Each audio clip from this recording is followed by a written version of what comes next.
It starts with Arthur Smith and the quarterback room. Yes, it appears that the quarterback room is better. How much better? Okay, if you're bottom tier last year, which they were with those three guys, and now you bring in three new guys, can you be average? Can Russell Wilson be average? Wilson Fields, whichever guy it is, I think that's a big ask with the pieces that they have around him. And you're trying to fix the offensive line. I give them credit for throwing assets at it. They know it's a Mhm. problem, and they're trying to work at it for the long term. But they're trying to fix a lot of things all at the same time, to where, Pam, it might feel like it's going to take a little while, and that's quite normal. It can take a month or two, and then guess what's waiting for you after a couple months? The most ridiculous schedule in the NFL. And I don't know how you have a Steelers conversation and wins and possibilities without talking about the last 8 games, all in the Mhm. division. It is ridiculous. It to me, it looks like the NFL tried to make a statement like Mike Tomlin's not going to have a winning record forever with the last 8 that they have, all in the division, and the non-divisional games are also very tough. They include going to Philadelphia and facing Patrick Mahomes on Christmas. It's insane, the last 8 games of the year that they're gonna have to deal Well, with. then Santa's gonna So, deliver and give him a win. Last year it I'd was bet 2 and Rudolph on Christmas Eve. I mean, hey, let's yeah, continue go There on you that ahead, have go. at narrative, it.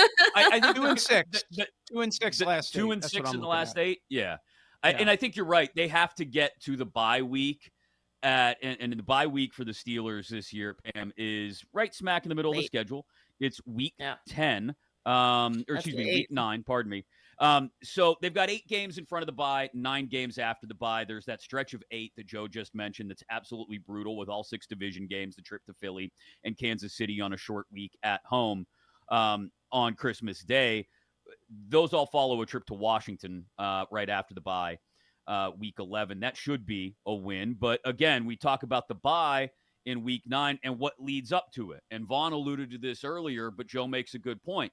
Yeah, you can have a schedule that starts with Falcons, Broncos, Chargers, Colts, and then Dallas at home before the Raiders, Jets, and Giants. And you can say, hey, you know, 5-3 in those first 8 games. And is that realistic given you're working with a new OC and new quarterbacks? And B, is it enough to get out of the way of that brutal final 8-game stretch?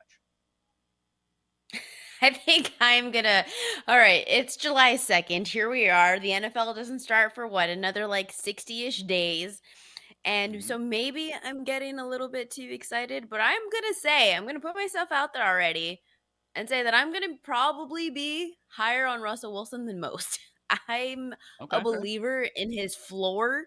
I'm a believer in Mike Tomlin, and I'm a believer in the Steelers. We know the Steelers to be the type of team that it doesn't matter who their opponent is. Every game is white knuckle football. It is smash mouth football. And it doesn't matter who they're playing at what schedule, what time of year, when their bye is.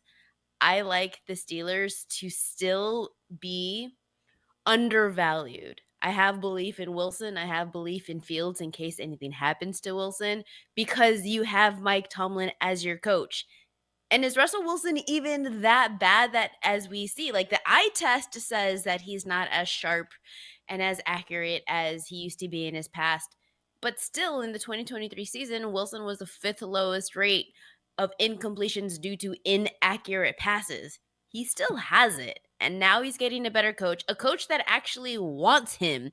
That's like a lot of it comes from the dynamic that he had with Peyton was never there. It was not there was no type of cohesiveness between the two. Now you actually are at a team that you're going to get a big boost to your confidence. Fields himself in that for incompletions due to inaccurate passes was in the middle of the pack. As a backup, I like him. And the offensive line, I'm looking forward to this offensive line. They're projected to have the 20th ranked offensive line heading into the 2024 season. I think there's a potential here for the Steelers to have a surprise factor because of the youth that's coming in. You have 3 first or second year players expected to start: Broderick Jones, Trey Fontenot, and Zach Frazier. this is a very strong foundation for the future. So immediate impact, I think there's a surprise factor, but at least this is like a young offensive line that is rarely a dominant unit that has a huge chance at a major upgrade that we're not seeing because of the Tomlin factor. Quarterback history. Only one Yeah. of 9 had a losing record, and that was Mitch Trubisky. Since 2008, the Steelers have had 9 quarterbacks make multiple starts, and only Trubisky had a losing record. Now you want to give me Russell Wilson, who is still highly capable and the best quarterback that has been from this bunch, second being Mason Rudolph? I know we can talk about the schedule and we can get into more detail about that. But the schedule for the Steelers is one thing, but the upside potential is another. And I'm looking to the potential. Plus 175, almost 2-1 to make the playoffs. 185 in spots. You can shop a better price. Oh, stop Minus it. 200 to miss the playoffs. Make the And playoffs. also, well, hold on. Because Tell 9 wins me that a 9-8 season doesn't get you to the playoffs. That is right. So that's On my the- point. With 7 teams on the on AFC. either side of the bracket, you don't think 9 wins can get you in the play? It's been enough most years since they've expanded the playoff field. I guess what's interesting to me is like there are 2 very diametrically opposed perspectives on the Mike Tomlin thing. Speaking as someone who has lived in Pittsburgh nearly his entire life and who still calls it Heinz Field, because I'll never call it Acrisure Stadium because that sounds stupid. There are a lot of people, my neighbors amongst them, who say, that's great. That's great. He keeps having non-losing seasons. What's that gotten us over the last 15 years? And they make a good point. The success hasn't come in the playoffs. But if we're talking about 8.5 wins and it's juiced to the under, and we're talking about making the playoffs at nearly 2-1 in most places, and that other perspective is very strong, the national perspective of this guy just wins year after year, regardless, like Pam said, of who the quarterback is or who the OC is or what injuries happen or how the schedule stacks up. It's interesting to me, Joe, that the markets are not aligning with that typical national perspective of, well, Tomlin just gets it done. And the markets are telling you, no, this is the year the streak ends. And no, they're not going to the playoffs. And yes, they're going to be the worst team in the division, because I tend to agree with that to an extent that, hey, great, you added Russell Wilson and Justin Fields and got rid of Kenny Pickett and Mitch Trubisky. You still have the 4th best quarterback room in the division. You went from having the worst quarterback room in the division to still having the worst quarterback room in the division. So I understand what the markets are telling us. And maybe, again, I'm biased because I'm a Yinzer and our standards are way too high for this organization, given what we've been handed over the years. But there is a question about whether Mike Tomlin is enough to drag this team kicking and screaming with the dearth of talent on the offensive side of the ball to 9 wins. I did think about Pickens' touchdowns, not so much yards, but touchdowns. And you think to Russ last year and how many times he was looking to his number one guy. How many games in a row did Sutton have a touchdown? He ended up with 10 on the year. There was like a streak of 8, I want to say, in the second half of the season. So I could see him going to Pickens again, especially in the red zone. So over 4.5 receiving touchdowns, not a bad look. I can't bet over rushing yards on any running back just because of the injuries and the how often the unders hit on running backs. But I understand the look. I didn't see receiving touchdowns listed for Jaylen Warren, but that would be, I think, a pretty strong look if you are going to do something with running backs.